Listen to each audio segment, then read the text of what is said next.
ٹوٹا ہوا دل ڈرامہ کی اگلی قسط میں کمال کے لیے حالات پہلے سے کہیں زیادہ خطرناک ہونے والے ہیں، کیونکہ عدران کو صرف شک نہیں بلکہ اب کمال کے خلاف ثبوت بھی ملنے والا ہے۔ دوسری طرف ماریا اپنے ہی بھائی کا راز چھپانے کے لیے اس کے ساتھ مل جائے گی، جبکہ شاذر بھی ایک ایسا نیا کھیل شروع کرنے والا ہے جس کا اصل مقصد جولی نہیں بلکہ پاکستان واپس جا کر سمین اور عدران کی زندگی خراب کرنا ہے۔ سب سے پہلے بات کرتے ہیں کمال اور شائلہ کے ڈائمنڈ سیٹ کی چوری کی۔ عدران کو کمال کی باڈی لینگویج سے پہلے ہی اندازہ ہو گیا تھا کہ وہ کچھ نہ کچھ ضرور چھپا رہا ہے۔ اسے شک تھا کہ شاید اس واردات کے پیچھے کمال ہی کا ہاتھ ہو، لیکن وہ وقت سے پہلے کوئی الزام نہیں لگانا چاہتا تھا، اسی لیے اپنے آئی جی دوست کی مدد سے جائے وقوع کی سی سی ٹی وی فوٹیجز نکلوا لیتا ہے، اور جب فوٹیجز سامنے آتی ہیں تو عدران کا شک یقین میں بدل جاتا ہے۔ ویڈیو میں صاف نظر آتا ہے کہ ڈاکو پہلے ہی وہاں موجود تھے اور انتظار کر رہے تھے، جبکہ کمال نے جان بوجھ کر گاڑی خراب ہونے کا بہانہ کیا اور کافی دیر گاڑی وہیں کھڑی رکھی۔ یعنی یہ واردات اچانک نہیں ہوئی تھی بلکہ سب کچھ پہلے سے پلانڈ تھا۔ عدران یہ فوٹیجز گھر والوں کے سامنے لے آتا ہے، لیکن کمال فوراً مکر جاتا ہے۔ وہ کہتا ہے کہ میں ایسا کیوں کروں گا، میرا اپنا فون اور والیٹ بھی تو چوری ہوا ہے۔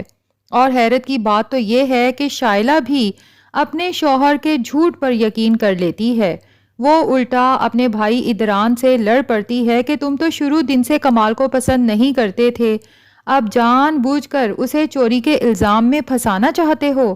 شائلہ سب کو صاف کہہ دیتی ہے کہ کمال کے خلاف کوئی بات نہیں کرے گا، لیکن دوسری طرف اپنے کروڑوں روپے مالیت کے ڈائمنڈ کے سیٹ کے جانے پر وہ خود بھی ٹوٹ جاتی ہے، کیونکہ یہ سیٹ اس نے اپنی نئی بوتیک کی انیگوریشن کے لیے خاص طور پر دبئی سے منگوایا تھا۔ اب مسئلہ یہ ہے کہ کمال کا راز صرف عدران تک محدود نہیں رہا، ماریا کو بھی پتہ چل چکا ہے کہ اس واردات کے پیچھے اس کا اپنا بھائی ہے، اور اب ماریا اپنے بھائی سے کمیشن مانگ رہی ہے کہ اگر میری زبان بند رکھنی ہے تو مجھے بھی میرا حصہ دو۔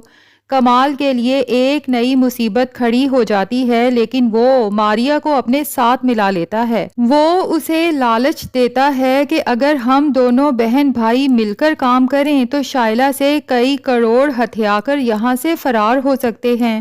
کمال تو یہاں تک کہہ دیتا ہے کہ میں شائلہ جیسی عورت کے ساتھ مزید زندگی نہیں گزارنا چاہتا، پیسہ لے کر نکلوں گا اور کسی اچھی لڑکی سے شادی کر کے سکون کی زندگی گزاروں گا۔ ماریا بھی اپنے بھائی کا بھرپور ساتھ دینے کے لیے تیار ہو جاتی ہے۔ اب وہ آفس کے پل پل کی خبر کمال تک پہنچاتی رہتی ہے، اور کمال کو سب سے زیادہ خوف پولیس کی تفتیش کا ہے، کیونکہ سی سی ٹی وی فوٹیجز بھی اس کے خلاف جا رہی ہیں، اور اگر پولیس نے مزید تحقیق کی تو اس کا بچنا مشکل ہو سکتا ہے۔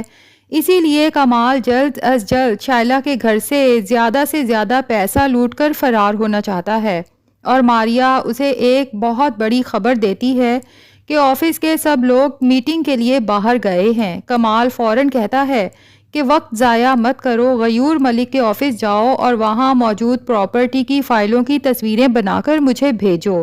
حالانکہ عدران ماریا کو پہلے ہی واضح طور پر منع کر چکا ہے کہ جب وہ لوگ آفس میں موجود نہ ہوں تو کسی کو بھی ڈیڈ کے آفس کے اندر جانے کی اجازت نہیں، لیکن ماریا رسک لے لیتی ہے۔ وہ آفس پہنچ کر فائلوں کی تصویریں بنا لیتی ہے، اور آخر کار کمال کے ہاتھ وہ معلومات بھی آ جاتی ہیں جن میں شائلہ کے نام، پراپرٹی اور کچھ شیئرز موجود ہیں۔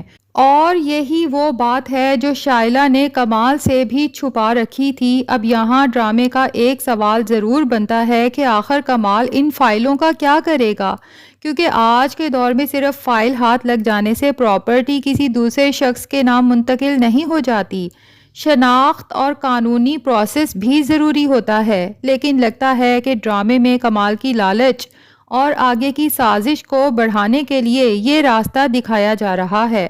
اب دیکھنا یہ ہے کہ کمال ان فائلوں کی مدد سے اپنا مقصد حاصل کر پاتا ہے یا پولیس اس سے پہلے ہی اس تک پہنچ جاتی ہے۔ دوسری طرف شاذر کی کہانی بھی اب ایک نئے موڑ پر پہنچنے والی ہے۔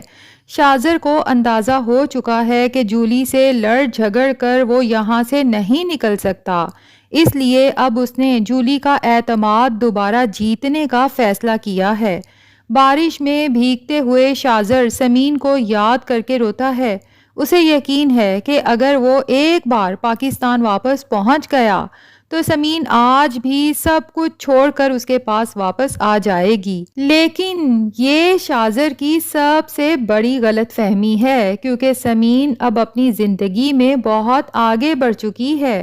شاذر جولی کے پاس جاتا ہے، اس کی گود میں سر رکھ کر روتا ہے اور کہتا ہے کہ میں ہمارے رشتے کو ایک اور موقع دینا چاہتا ہوں۔ میں اب یہ رشتہ دل سے نبھانا چاہتا ہوں۔ جولی جو پہلے ہی شاذر سے بدظن ہو چکی تھی، اسے اندازہ ہو گیا تھا کہ شاذر شاید اس کے پیسے کی وجہ سے یہاں ٹکا ہوا ہے، لیکن ایک عورت کے لیے کسی مرد کے آنسو دیکھنا آسان نہیں ہوتا، اس لیے ممکن ہے جولی ایک بار پھر شاذر پر یقین کر لے، اور اگر ایسا ہوا تو شاذر کے لیے راستے صاف ہو جائیں گے۔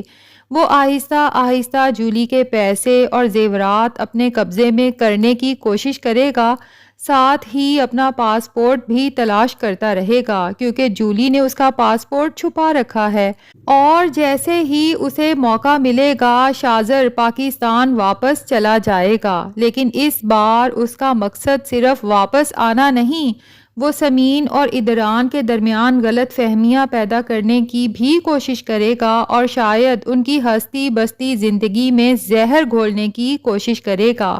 اور یہاں ایک اور دلچسپ امکان پیدا ہوتا ہے کہ اگر کمال اور شائلہ کو شاذر کی حقیقت کا پتہ چل گیا تو کیا وہ بھی اسے اپنے مقصد کے لیے استعمال کر سکتے ہیں۔ لیکن شاذر کو یہ بات یاد رکھنی چاہیے کہ جولی اتنی آسانی سے اسے چھوڑنے والی نہیں۔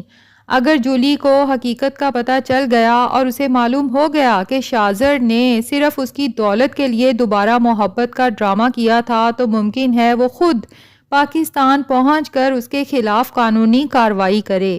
یعنی کمال ہو یا شاذر، دونوں اس وقت اپنے اپنے جھوٹ کے جال میں اپنی ہی بیویوں کو پھنسانے کی کوشش کر رہے ہیں۔ لیکن اصل سوال یہ ہے کہ پہلے کس کا راز کھلے گا؟ کیا ادران CCTV فوٹیجز کے بعد کمال کے خلاف کوئی قانونی کارروائی کر پائے گا؟ کیا ماریا اپنے بھائی کے لیے اتنا بڑا رسک لے کر خود بھی پھنس جائے گی؟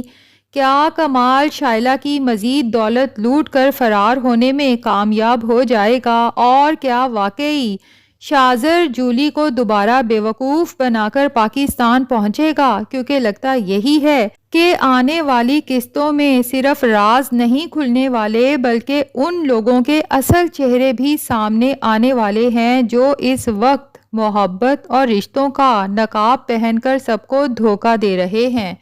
تو ناظرین، آپ کو آج کی ایپیسوڈ اور ہمارا ریویو کیسا لگا کمنٹس میں ضرور بتائیں۔ پسند آیا ہے تو ویڈیو کو لائک اور چینل کو سبسکرائب بھی کر دیں۔